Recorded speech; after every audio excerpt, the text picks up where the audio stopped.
kuti zvinhu Mwari zvaakakudanira hausi kuzvida, unoda zvawe kuda iwe. And do you know when he says Emmanuel, do you know where the trap is? Anoti chingondidaidza kuti Emmanuel handiti. Inoreve Emmanuel anoda kuti anzidaidze. Is it Isaiah 9:6 or Isaiah 6:9 yekutoti unto us a son is given? And his name shall be Emmanuel. God is with us. Yeah, unoona ukateerera vapfana vake vaya vaanenge achiita mainterview navo paanenge achitaura nditi. Those guys, they say to him, yes, our Lord. Yes, our Lord. Yes. Ndakazvinzwa izvo. Yeah, yes, Father. Yes, Father. Andimonzwisa.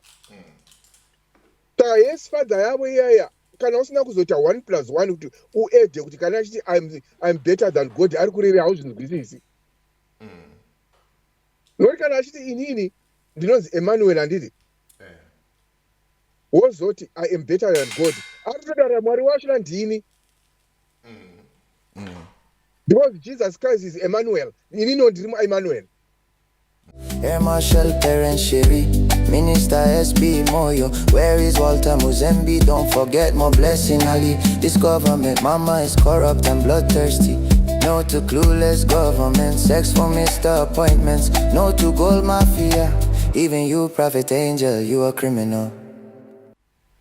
Yeah, that was why. All right. Oh, now I was saying he's on record. He's on record saying that I'm no longer a prophet. I have matured now. Zvine basa ndezvekuti vanhu vapone vaende kuna Ishe Jesu musiki, noti kuprofita. All he is saying, dekwa uchiziyo nyaya munoibata ndikutaurire zvenyu. Ndipei.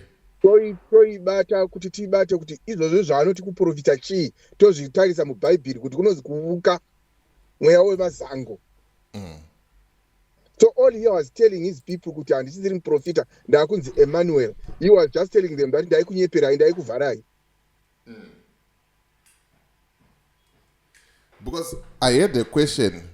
If you were sent or if you were called by God, kunzi huya uite muprofita, huya chipo chako ndeche ichi chichekuparidza shoko, unozoti wafamba wati zvandakadedzwa naMwari hazvisiri izvo, zvandinofanira kufokasa nazvo ndeizvi, kana wakadanwa chaizvo nemazvo.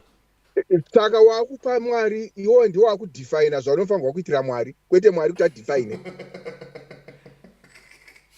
Ndozvazviri kureva. Kuti zvinhu Mwari zvaakakudanira hausi kuzvida, unoda zvawe kuda iwe. And do you know when he says Emmanuel, do you know where the trap is? Anoti chingondidaidza kuti Emmanuel handiti. Inoreve Emmanuel anoda kuti anzidaidze. Is it Isaiah 9:6 or Isaiah 6:9 yekutoti unto us a son is given? And his name shall be Emmanuel. God is with us. Yeah, unoona ukateerera vapfana vake vaya vaanenge achiita mainterview navo paanenge achitaura nditi.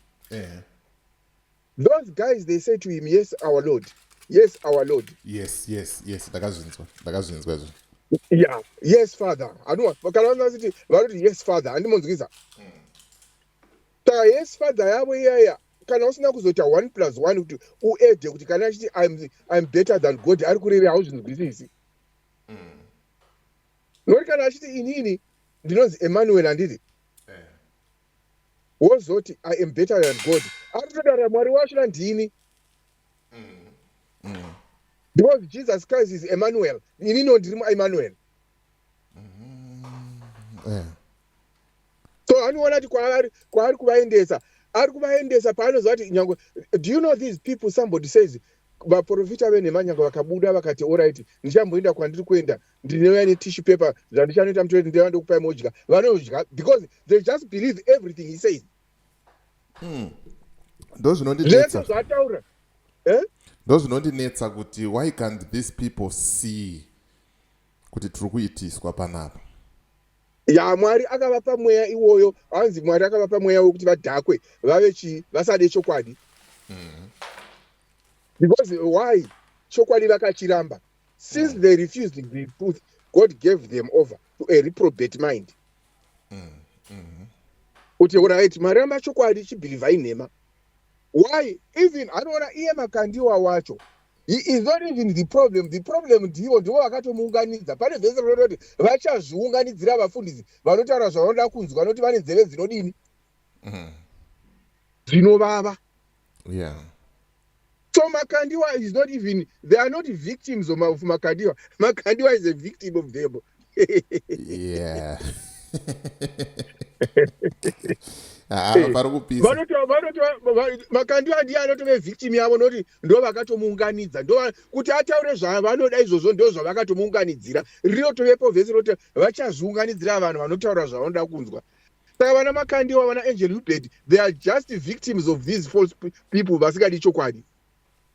But pa message yake futi apinda Hubert Angel indirect ka ataura kuti unoda kutanga kuprofita nhasi wombo waprofita kuti there is a friction in the political circles kutanga rini tiprofitire zvekuti gore rinouya kuchange kuchinaya mvura saka ngatidai nekudai kwete kutaura zvepolitical friction zvine basa reizvozvo ndiani asingazvizive kuti political circle yeZimbabwe since when tichiita sei tine friction.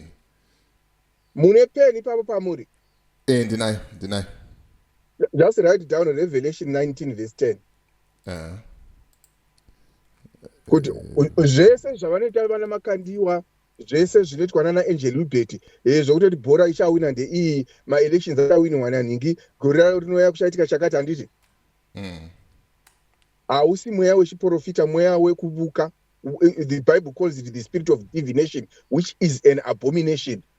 Mati Revelation 19 verse 10. Oh, verse 10. All right. Worship God, for the testimony of Jesus is the spirit of prophecy. What is prophecy? Chiprofita. It's the telling. Testimony of. Yeah. Maiberenga. Yeah. The spirit of prophecy is testifying about Jesus. When I am prophesying, I am testifying about Jesus. I am not foretelling.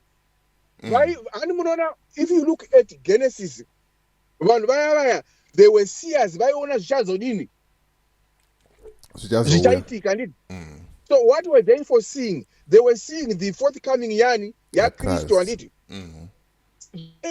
Vaiona kuti Kristo achadini. Achauya Kristo iye zvino nhasi auya. Chatakuda chi. Hatichadi vanhu vanotaridza zvatingazivi zvese. Zvinhu zvese hanzi Mwari atipa zvese zvatinoda muna Kristo. Handiti.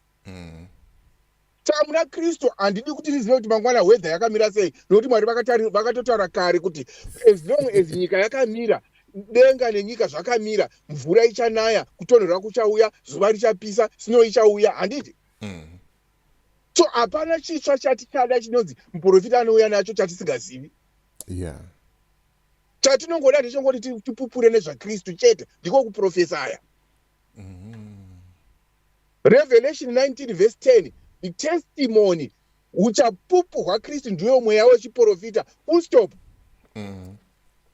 Haikona kuti mweya wekuti ndiani achawina magemu kana kuti maelections achawinwa. Vakambozvinotisa kuti when you look at all the countries